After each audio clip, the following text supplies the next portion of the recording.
What's going on YouTube? This is Jake and I'm back with another video. Today's video, we are working on the rear struts on this E92. I'm gonna do a quick tutorial and video on how to install this. Gonna be pretty simple, pretty easy for the most part, as long as you have the right tools. I'm really excited to see what the differences are and the results are. So there will be a video here shortly after this video gets uploaded of a before and after difference. I'm only doing the struts. I'm not doing the springs for the time being, mostly due to the cost associated with it. So it is expensive, more expensive to obviously do the springs. But I'm just doing the struts right now. I would recommend doing this with the spring. My situation and my circumstances right now, I'm just going to be doing these struts. And without any further ado, here is a time-lapse B-roll of me taking apart the car.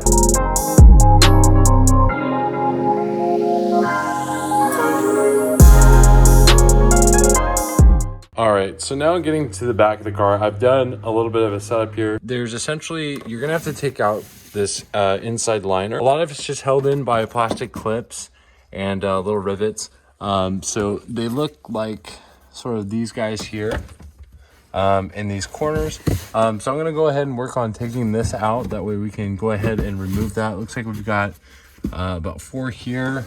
And then with a T40, there are these kind of screws that hold in to these little anchor points here in the back.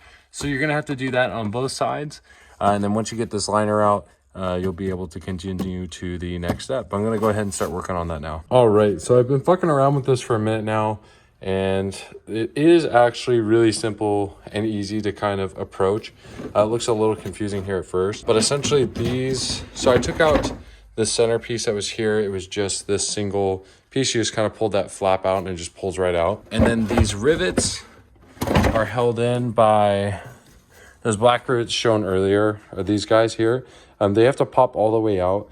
I used a plastic pry tool piece like this to kind of fit it in there and then just pop them right out. It is really just a leverage thing.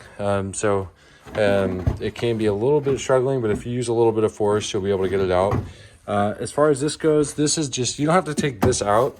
It's tucked in just by a little lip, but you can slide it out once you've taken all those rivets out. And this actually slides pretty much just right out. And you can throw it then to the side over here. But yeah, so then that allows us access up here is where we need to be. I have the rear folding seats on my model. Your model may not have that, but you don't need to fold the seats down in order to pull that card out. Don't be afraid to manhandle it.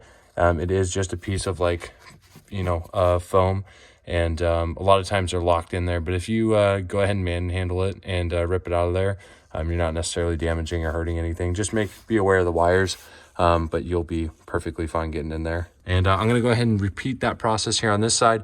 I'll set this up on a time lapse, that way you guys can see that.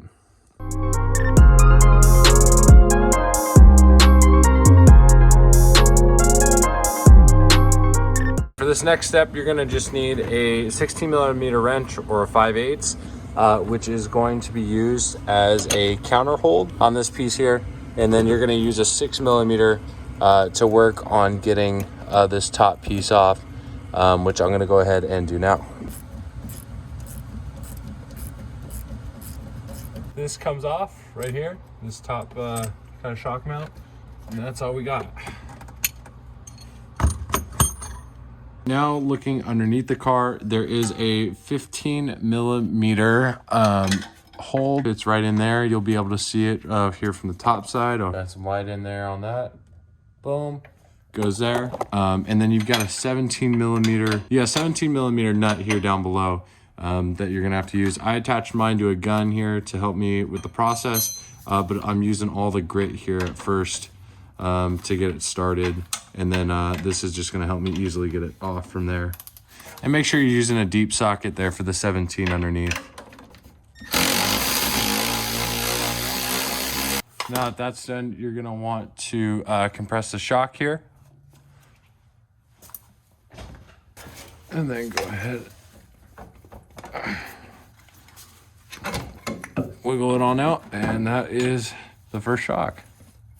And as you can tell, mine is fucked up. All right, and so the one last spot that we need to get is these bolts here. These bolts are holding that kind of rubber piece that holds the shock absorber below here. So you're gonna wanna start with an E12.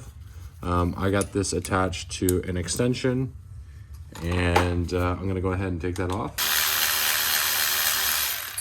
And then there is one just on the other side that I can't really show with the camera, but is just right here. All right, and then out comes this piece. Make sure while you're doing this to also use new bolts. It comes with that kit that I list in the description below, so you shouldn't have to worry about it, but just make sure you use new bolts.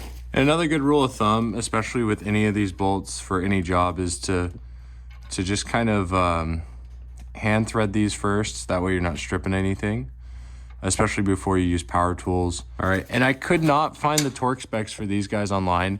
So I'm gonna go ahead and hand tighten them down, and then I'm gonna do an extra 90-degree swing on top of that, just so that they're not too tight, but they're on there tight enough. And that should be perfectly fine. If you do find the torque specs, feel free to leave them down below. But as long as they're not over tightened, and that's really the biggest thing here. So once you get to this step here, basically I've just been organizing all my stuff. These are all some old parts. The description down below will include all the parts needed. Next is we're gonna go ahead and just pre-assemble things before we get to the car. So what I'm gonna do is I'm gonna take this top piece, snap it in there, and then this goes across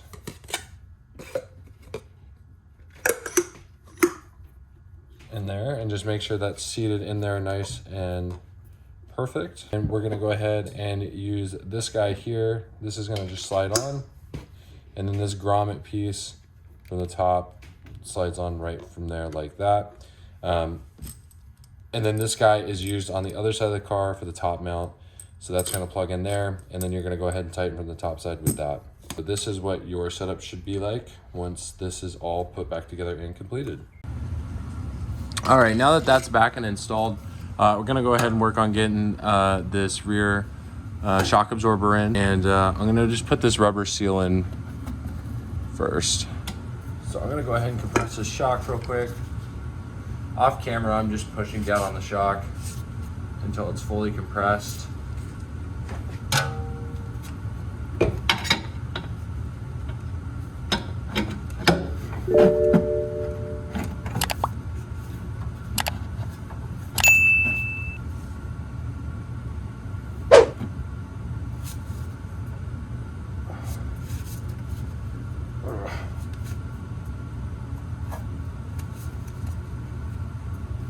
All right.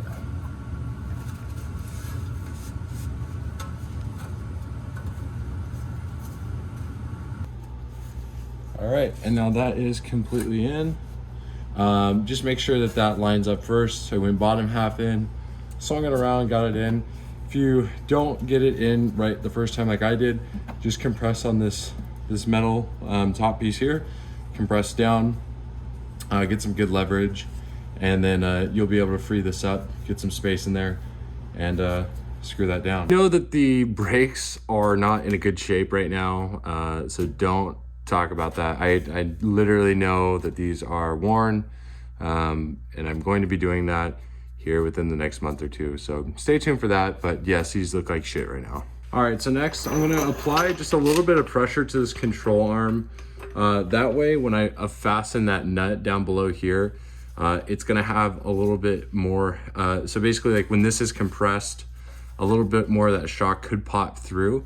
So basically I just wanna make sure that I'm getting that nut on there 100% correctly flush, and that it is seated there correctly. So I'm gonna go ahead and just apply pressure here down below.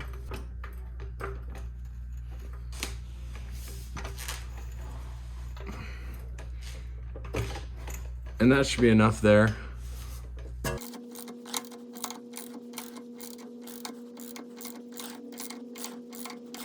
All right, and then for the next step here, we just gotta go ahead and throw this guy on up here on the top side. All right, and a little tip, if cause I left the pressure off on the jack here. go ahead and jack it up just in case it doesn't fit up through this top side, because that's what happened to me, and I just jacked it up, and so now it's sitting up there nice and perfect. And you probably want to apply pressure down to that jack, that way that this is seated correctly too. But I'm going to go ahead and tighten this up now.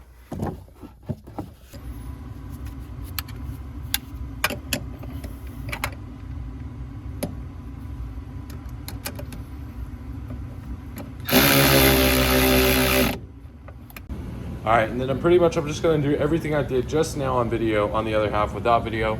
So I'm gonna go ahead and crank that out, and then I'll just check back in with you guys.